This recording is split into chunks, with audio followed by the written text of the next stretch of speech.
یہ کہانی ایک ایسے جانباز کمانڈو کے گرد گھومتی ہے جس نے پاکستان کو دو لخت ہونے سے بچانے کے لیے سر دھڑ کی بازی لگا کر بھارت کو تگنی کا ناچ نچایا۔ کہانی کی طرف بڑھنے سے پہلے آپ سے گزارش ہے کہ چینل کو سبسکرائب کیجیے اور ویڈیو کو لائک کیجیے۔ آئیے کہانی کی طرف چلتے ہیں۔ ابھی ہم ناشتے سے فارغ ہوئے ہی تھے کہ ٹیلی فون کی گھنٹی بجی۔ خیر صاحب نے اٹھ کر ٹیلی فون اٹینڈ کیا۔ کچھ دیر وہ دوسری طرف کی باتیں سنتے رہے اور ہاں ہوں کرتے رہے، پھر کہنے لگے بھئی اس کی یہاں زیادہ ضرورت ہے، لیکن شاید دوسری طرف سے بات کرنے والے نے انہیں قائل کر لیا کہ وہ ٹھیک کہہ رہے ہیں۔ فون رکھ کر خیر صاحب میری طرف متوجہ ہوئے اور کہنے لگے میجر صاحب کا فون تھا، تمہیں واپس لاہور بلایا ہے، کیوں خیریت ہے؟ میں نے حیرت سے سوال کیا۔ پتہ نہیں، بس اتنا کہا ہے کہ قمر کو فوراً واپس بھیج دو، یہاں کام ہے۔ آپ نے یہاں کی صورتحال کے بارے میں بتایا ہوتا۔ میں نے کہا میں نے انہیں سمجھانے کی کوشش کی تھی کہ تمہاری یہاں زیادہ ضرورت ہے، مگر وہ نہیں مانے۔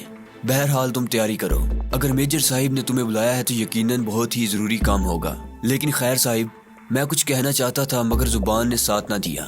میں سمجھ رہا ہوں بیٹے، یقین کرو ہم لوگ تمہاری کمی شدت سے محسوس کریں گے، انہوں نے محبت بھرے لہجے میں کہا، لیکن ان کے لہجے اور چہرے پر ایک اداسی چھائی ہوئی تھی۔ اور مجھے تو تم سے بہت ہی انسیت ہو گئی ہے، بالکل اپنے بچوں جیسی۔ حقیقت یہ تھی کہ ڈھاکہ سے واپس جانے کے تصور سے میرا دل بھی اداس ہو گیا تھا، مگر فرض بہرحال فرض ہوتا ہے۔ میں نے لاہور جانے کی تیاری شروع کر دی، عبداللہ کو بھی اپنے ساتھ لے جانا چاہتا تھا۔ خیر صاحب نے شام کی فلائٹ سے ہماری ریزرویشن کرا دی تھی۔ دن بھر تیاری میں گزرا۔ شام کو خیر صاحب خود ہمیں ایئرپورٹ تک چھوڑنے آئے۔ وہ بہت اداس تھے، بار بار میری طرف دیکھتے اور بار بار ان کی آنکھیں اشکبار ہو جاتی۔ جب طیارے کی روانگی کا اعلان ہوا تو انہوں نے مجھے گلے لگا کر خوب بھینچا اور گلوگیر آواز میں دعاؤں کے زیر سایہ رخصت کیا۔ میں خود بھی اداس تھا۔ ڈھاکہ میں میرے دن بڑے اچھے گزرے تھے، یہاں سے میں نے زندگی کے بڑے قیمتی تجربات حاصل کیے تھے۔ خیر صاحب کی محبتیں میری زندگی کا عظیم سرمایہ تھی، لیکن اب ان سب کو چھوڑ کر میں جا رہا تھا، اور یہ کسے معلوم تھا کہ واپس اس سنہری زمین پر آنا ہوتا بھی ہے یا نہیں۔ ہم لوگ طیارے میں بیٹھ گئے اور طیارہ فضا میں بلند بھی ہو گیا، مگر خیر صاحب کھڑے الوداعی انداز میں ہاتھ ہلاتے رہے۔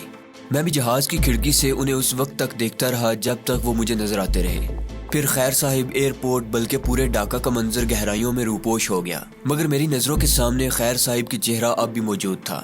ان کے پیار اور خلوص نے مجھے بہت متاثر کیا تھا۔ کتنے اچھے انسان تھے وہ۔ میں نے عقیدت بری محبت سے ان کے بارے میں سوچا اور آنکھیں بند کر کے سیٹ کی پشت سے سر ٹکا دیا۔ عبداللہ میرے برابر والی نشست پر بیٹھا تھا، اس کے چہرے سے دبا دبا سا جوش جھلک رہا تھا۔ یہ پہلے فضائی سفر کا خوشگوار اثر تھا۔ جہاز کے پیجنگ سسٹم سے حفاظتی بند باندھے رکھنے کی ہدایت معدوم ہو چکی تھی اور نشستوں کے درمیان میں مشروبات کی ٹرالیاں گردش کرنے لگی تھی۔ عبداللہ بڑے اشتیاق سے یہ سب کچھ دیکھ رہا تھا۔ بہت خوش نظر آ رہے ہو، میں نے اس کے چہرے سے پھوٹنے والی خوشی کو دیکھتے ہوئے کہا۔ جی قمر بھائی، بہت اچھا لگ رہا ہے، اس نے مسکراتے ہوئے کہا۔ کیا اچھا لگ رہا ہے؟ ہوا میں اڑنا یا مغربی پاکستان جانا؟ اچھا تو ہوا میں اڑنا لگ رہا ہے، کیونکہ مغربی پاکستان جانے کی جو خوشی مجھے ہو رہی ہے اسے الفاظ میں بیان نہیں کیا جا سکتا۔ ہاں واقعی ایک محب وطن کو جتنی خوشی اپنا دیش گھومنے اور دیکھنے سے ہوتی ہے، اس کا اندازہ نہیں کیا جا سکتا۔ میں بھی جب پہلی مرتبہ ڈھاکہ آیا تھا تو میرے بھی یہی جذبات تھے۔ میں نے اس کے خیالات کی تائید کرتے ہوئے کہا۔ عبداللہ دوبارہ ماحول کے نظارے میں مگن ہو گیا تھا اور میرا ذہن پرواز کرتا ہوا یادوں کی وادی میں چلا گیا۔ جب تک میں جہاز میں سوار نہیں ہوا تھا، ڈھاکہ میں اپنے مشن کے علاوہ کوئی جذباتی خیالات میرے ذہن میں نہیں آیا تھا، لیکن فضا کی ان بلندیوں پر پہنچ کر مجھ پر ایک جذباتیت سی طاری ہو رہی تھی۔ مجھے اپنی چھوٹی بہن یاد آنے لگی جسے میں میجر صاحب کے ہاں چھوڑ آیا تھا۔ یہ اس بڑی دنیا میں میری واحد رشتہ دار تھی، مجھ سے بہت پیار کرتی تھی۔ میں بھی دل کی گہرائیوں سے اسے چاہتا تھا۔ نہ جانے میرے بعد اس کے شب و روز کس انداز میں کٹے ہوں گے۔ ماں باپ کے فوت ہونے کے بعد میں ہی اس کا بڑا رہ گیا تھا، اس کی ہر محبت کا محور۔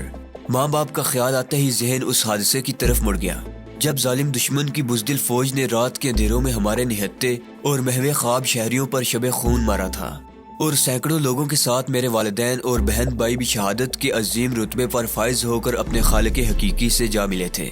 مجھے اپنی سب سے چھوٹی بہن کے جسم کے ٹکڑے آج تک یاد ہیں۔ وہ ننھا سا بازو جو جسم سے الگ ہو کر ملبے کے ڈھیر میں دبا ہوا ملا تھا، اس حال میں کہ ہاتھ ایک خوبصورت گڑیا کے سینے پر رکھا تھا اور یوں محسوس ہوتا تھا جیسے رات کو وہ ننھی بچی اس گڑیا کے ساتھ کھیلتے کھیلتے سو گئی ہو اور پھر اس کی نیند ابدی شکل اختیار کر گئی اور وہ زندگی کے سحر نہ دیکھ سکی۔ ماضی کی یادیں ایک فلم کی مانند میرے ذہن کے پردے پر ابھر رہی تھی، مناظر بدلتے جا رہے تھے۔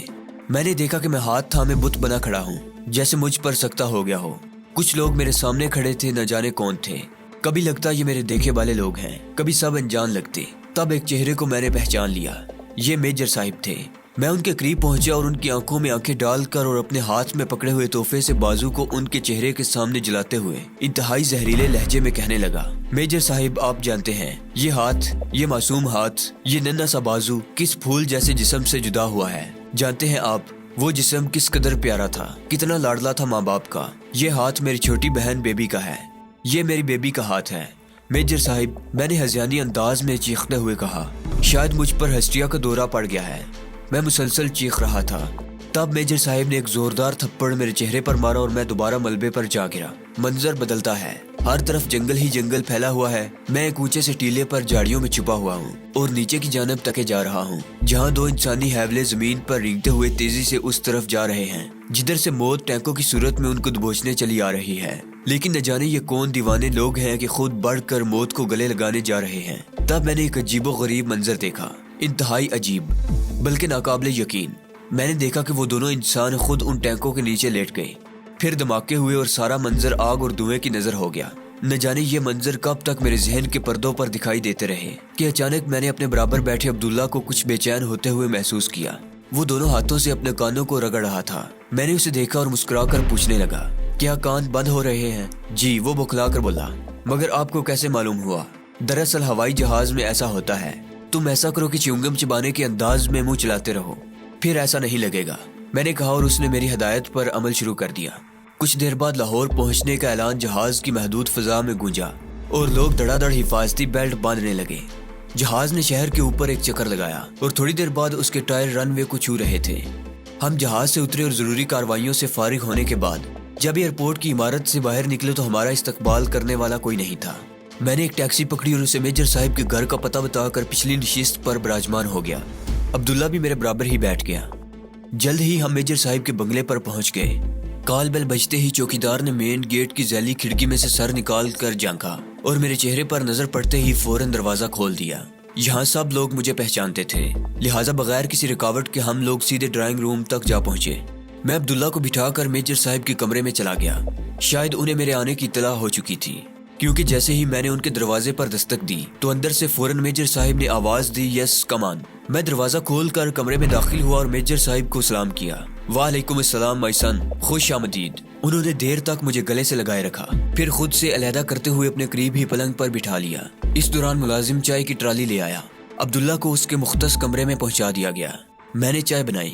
میجر صاحب دیر تلک مجھ سے ڈاکا کی صورتحال پر بات چیت کرتے رہے۔ اس سلسلے میں وہ اتنے بے چین تھے کہ میری سفر کی تھکن کا بھی احساس نہیں کر رہے تھے۔ وہ جلد از جلد تمام حالات سے باخبر ہونا چاہتے تھے، حالانکہ بہت سی معلومات انہیں پہلے سے حاصل تھی، مگر اس وقت صورتحال تبادلہ خیال کی سی تھی۔ میرے بعض تجزیے ان کے لیے قابل قبول نہیں تھے اور بعض سے وہ مکمل اتفاق رکھتے تھے، خصوصاً جب بات مولانا بنگالی اور ڈاکٹر پرکاش کے حوالے سے ہوئی اور میں نے کہا کہ دشمن ہر شعبے کو محاذ بنا کر برسر پیکار ہے اور میدان جنگ کی نسبت ہمارے اخلاقی، معاشرتی اور نظریاتی محاذ پر زیادہ مصروف عمل ہے، تو میجر صاحب نے خوش ہو کر میری پیٹھ ٹھونکی اور کہا کہ میں بالکل صحیح رخ پر جا رہا ہوں۔ پھر انہوں نے مجھے ڈھاکہ سے واپس بلانے کا مقصد بیان کرتے ہوئے مائکرو فلم کا ایک رول دکھایا۔ یہ بہت قیمتی دستاویز کی کاپی ہے، میجر صاحب نے بات جاری رکھتے ہوئے کہا۔ میں وہ رول ہاتھ میں لیے اسے کھول کر دیکھ رہا تھا، مگر کچھ سمجھ میں نہیں آتا تھا کہ کیا ہے۔ میں نے استفہامیہ نظروں سے میجر صاحب کی طرف دیکھا۔ یہ مرڈر پلان ہے، پاکستان کے قتل کا منصوبہ، میجر صاحب نے ڈرامائی انداز میں انکشاف کرتے ہوئے کہا۔ جی، میں سمجھا نہیں۔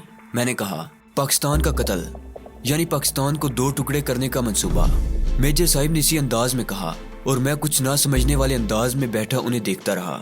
اللہ بھلا کرے شوکت کا، جس نے بڑی محنت سے یہ کارنامہ انجام دیا کہ یہ فلم حاصل کر لی اور کمال مہربانی سے مجھے پہنچا بھی دی۔